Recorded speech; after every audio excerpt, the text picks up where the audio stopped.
Welcome back to another great cup of coffee with Craig. I'm your host, Craig Person. I'm also the executive producer of Muskegon What's to Come, Health Talk, A Love Letter to Muskegon, and Coffee with Craig. Thanks for joining us today. Sometimes you might find that influencers and people who are visionaries have something in common. We're sometimes and often misunderstood. So we have to go a little bit further to explain our ideas, right? Imagine if you could have just a pair of glasses that allow you to see the future. Like, oh, one day there's going to be light bulbs or computers or spaceships. Imagine all that happening. Like that's really going to happen. Well, the truth is it does happen. People every day make special changes to our daily lives. And it's really important for you to understand that Coffee with Craig is there to help you see what you don't understand. I'd like to tell you about a very special person that's a visionary in our community, and his name is Ryan Leesma. And he's in a long line of visionaries that helped Muskegon become the fastest recovering economic zone in all of Michigan. You see, 20 years ago, Muskegon brought together its finest to come up with a new plan called Reimagine Muskegon. Today we have a new visionary by the name of Ryan Leesma, who's creating a brand new development called Adelaide Pointe. Now you may know a little bit about it, but that's not good enough.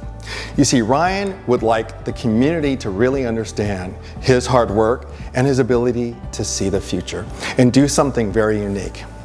What he's doing is he's providing a state-of-the-art development. One of the amazing things that Adelaide Pointe is adopting is mass timber construction. Now take a minute and just do a Google search on that. You see, it is providing a building technique that doesn't add carbon to our environment. It's very environmentally conscious. He's also putting on green roofs. He's also using solar power for the buildings. Imagine, not only is he providing power for its residents, he's also providing power that can be fed back into the power grid. You know, Muskegon is actually at the forefront of a lot of big things, like Consumers Energy is now creating West Michigan's largest solar array. Further than that, I'd like to share with you a very special documentary that Ryan has asked someone like me, Craig Person, to do for that development. So take a second and just watch the documentary with us. I think you'll be informed, and if you're a critic, we'd like to turn you into a fan. So thanks again for watching Coffee with Craig, and thank you, Ryan, for asking me to do this presentation. Sit back because you're getting ready to watch Adelaide Pointe.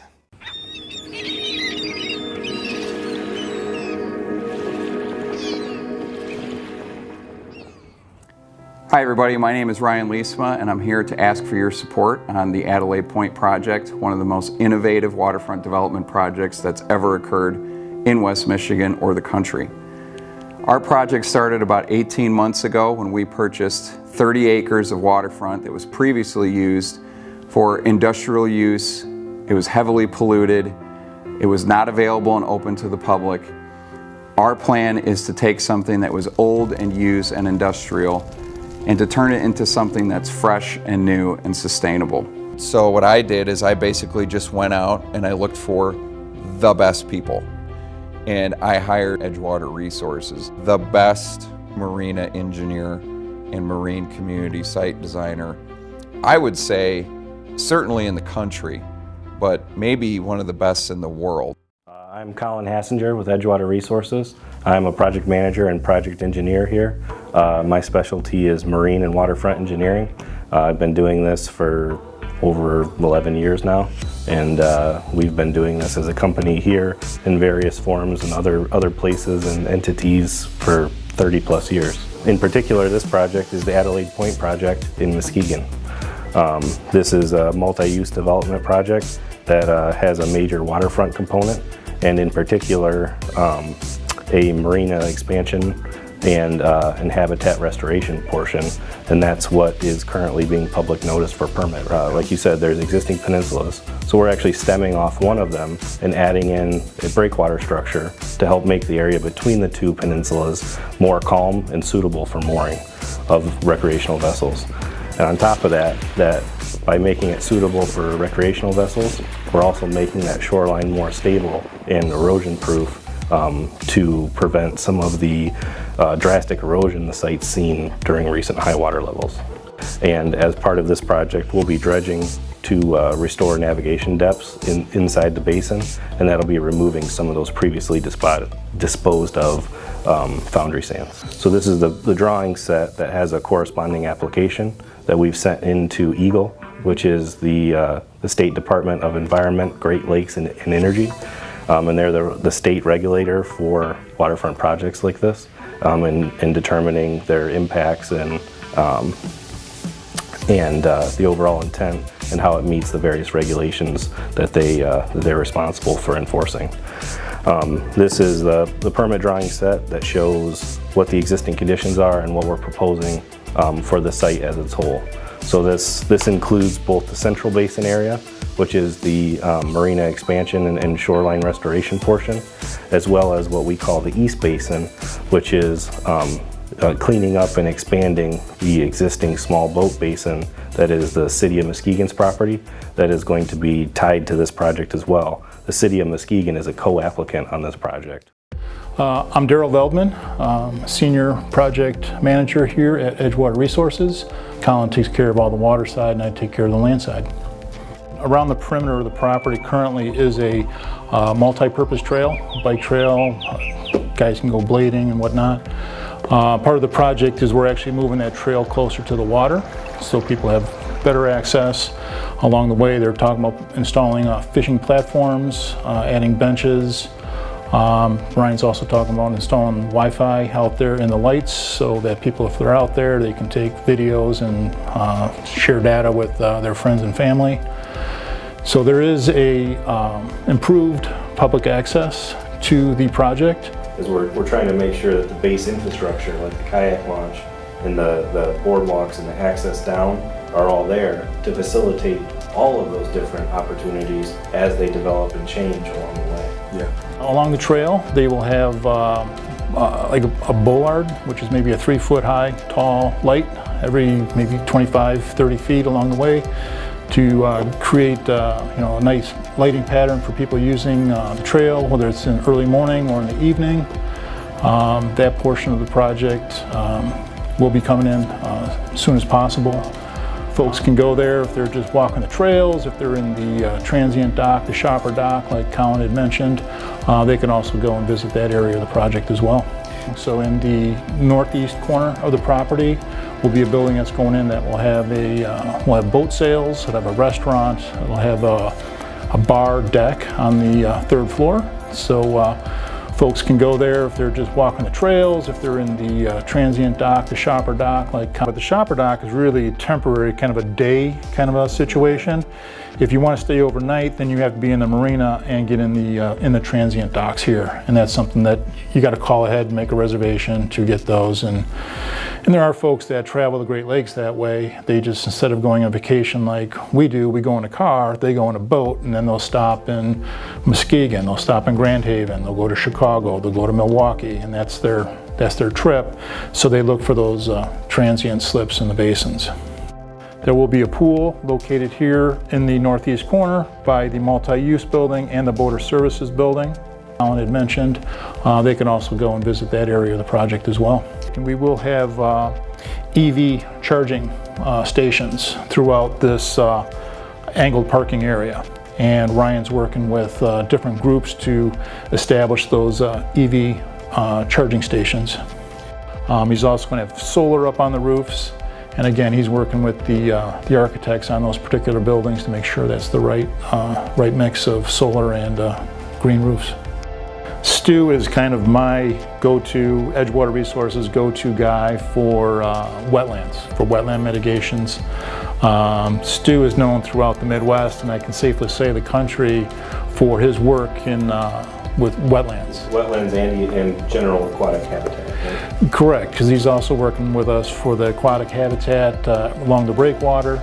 But then the wetland is a big component of this project as well. And we want to make sure we're doing that right and doing the restoration. So we brought Stu on board, and him and his team are just phenomenal. And you're going to enjoy talking to Stu and his component of the project. My name is Stu Kogi. I'm a senior wetland aquatic biologist with GI Consultants. I have a Bachelor's of Science degree from Michigan State University in Fisheries and Wildlife Management. I also have a Master's in fisheries aquatic biology for Michigan State University, wherein a lot of the study was on macroinvertebrates, it was on zooplankton, it was on fish, it was aquatic biota. After graduating, I ended up teaming up with the DNR with Fisheries Division. Then I did some work with the U.S. Fish and Wildlife Service on lampreys. And I was also doing aquatic biology work with DNR in Lansing for a while. With the regulatory agencies, I have over 15 plus years where I was with the state agencies, DNR, DEQ, and I'm now currently with GEI in the position where, again, like I said, I'm their senior wetland aquatic biologist. And my main roles are dealing with mostly the larger projects, coming in, giving advice on permitting, compliance issues, a lot of wetland mitigation issues, kind of just using some of my past experiences. This is what the agencies really want to see. Are you minimizing wetland impacts? Are you minimizing impacts to the aquatic resources? Are you mitigating them or avoiding them wherever possible, other resources, whether it's floodplains or lakes or streams or wetlands? So say if there's an area that's being dredged out to make it deeper for boats, well, what could we do differently there to help mitigate for that loss of, we're taking a habitat away, even though it may be starry stonewort in this case, which is an invasive species, but maybe we can put some native species back in. Well, in the bottom end, we may get that's a net benefit. We're taking out an invasive plant that's not as conducive for encouraging more native species to be their fish and putting in native plants to put in. So I think that's one thing that we bring to the table, is looking at ways of what can we do to improve upon this project. Yes, there may be impacts with different types of aspects of the property. Absolutely, you're dredging, you're filling wetlands, that has an impact. But how do we compensate for that besides avoiding and minimizing? Now, how can we mitigate for that? How can we improve it, make it better? And again, that's where, like my colleague, Brian Micah, the coastal wetland restoration ecologist, is that he's helping to go back in and refine of how we're going to restore those coastal wetlands.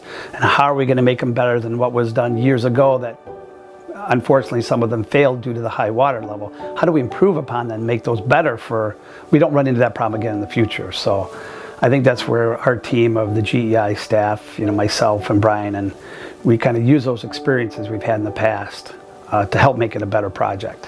Along the shoreline areas where we're proposing the coastal wetland restoration work, and those areas are found to be very productive actually, where it's the remnants of the previous restoration work that had failed due to the high water, that actually had very good populations of perch and bass and other game fish in those shallow water areas.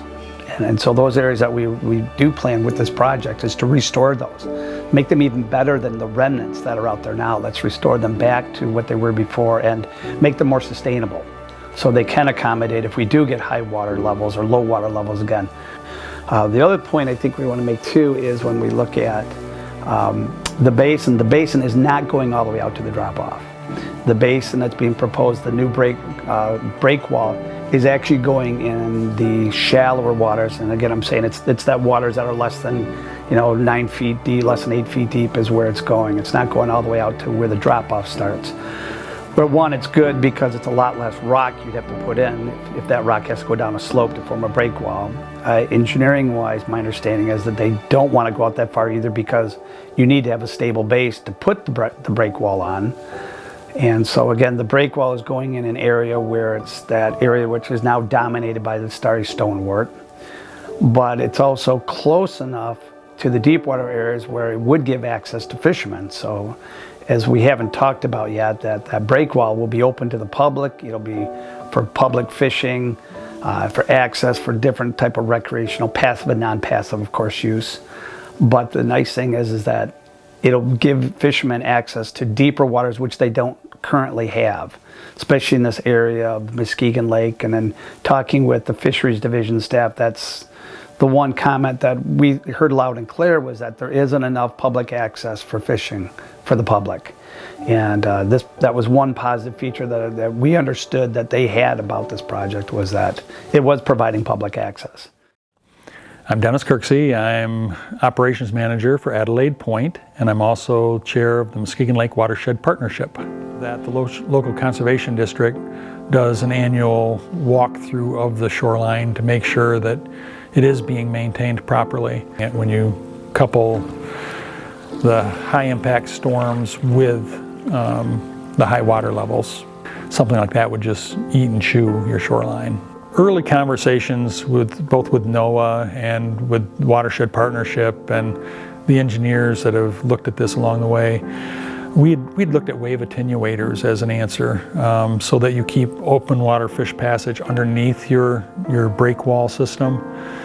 But the fetch of the lake, the distance that you've got with your prevailing winds, and the damage that occurs, the wave energy that happens, means the wave attenuator would have to be just massive. A concrete wave attenuator would probably be the only way that you might hold up. Anything short of that is likely to get destroyed with a bad storm. And like I say, the way these storms have headed lately, or an actual break wall makes the most sense. So because we couldn't have that open fish passage that you can have with a wave attenuator any other way than put an opening in the break wall, that's the design that they came up with, which dovetailed real nicely with the existing conservation easement, because we're bridging over the conservation easement area on the end of the point and connecting the break wall, and then making that 100% public access and fishing pier. Even going to the expense of putting a concrete walk on the top of that break wall so people can access it. It's good. I'll leave it at that. It's good. And more than anything else, we want to make sure that there's something for everyone. It does not matter how much money you make, what color your skin is, what your background is, what your religion is. My whole purpose is to make sure that there is going to be something at Adelaide Pointe for everybody. I'd like to make you and everyone else around you part of that conversation. We feel we've done a pretty good job of looking at all the angles on this project, but nobody's perfect, and certainly not everyone can come up with all the ideas. But together we can cover a lot more of them, and maybe there's some things that we missed. I'd encourage you to learn about our project, go through our permit application, read some of the specific documentation that we've generated, instant message us on Facebook, send text messages, send emails, whatever it is that can help you understand what we're doing with our project and how we're really making the best effort we can to help you, your friends, and your family. I appreciate your help, looking forward to your commitment of time. I know it's valuable, and I think together we can do a fantastic job. Thank you very much.